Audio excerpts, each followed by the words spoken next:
আসসালামু আলাইকুম। খুবই ঝটপট আর অল্প সময়ে বানিয়ে নেওয়া যায় এমন একটা পিঠা রেসিপি শেয়ার করছি। আর সেটা হলো চুই পিঠা। তবে আমার দাদি নানিরা এই পিঠাকে ডাকতেন সেমাই পিঠা অথবা সয় পিঠা।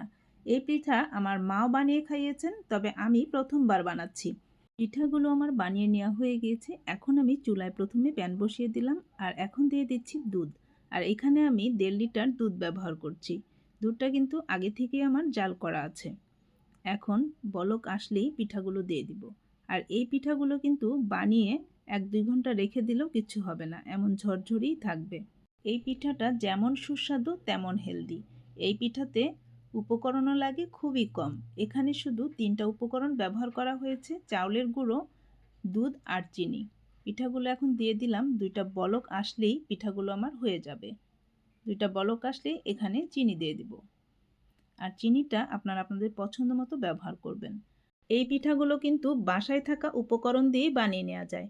আর এই পিঠার যে 3টা উপকরণ ব্যবহার করা হয়েছে খুবই সহজলভ্য, সবসময় সবার হাতের কাছেই থাকে।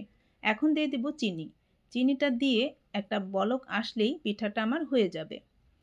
এই যে দেখেন, পিঠার রসটা বেশ ঘন হয়ে গিয়েছে। এখন আমি নামিয়ে নেব, কারণ এই পিঠাগুলো কিন্তু ঠান্ডা হলে রসটা আরও ঘন হয়ে যাবে।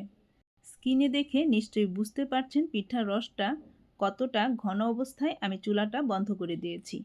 এখন শুধু ঠান্ডা হওয়ার অপেক্ষায়। ঠান্ডা হলেই পরিবেশন করে খাওয়ার পালা।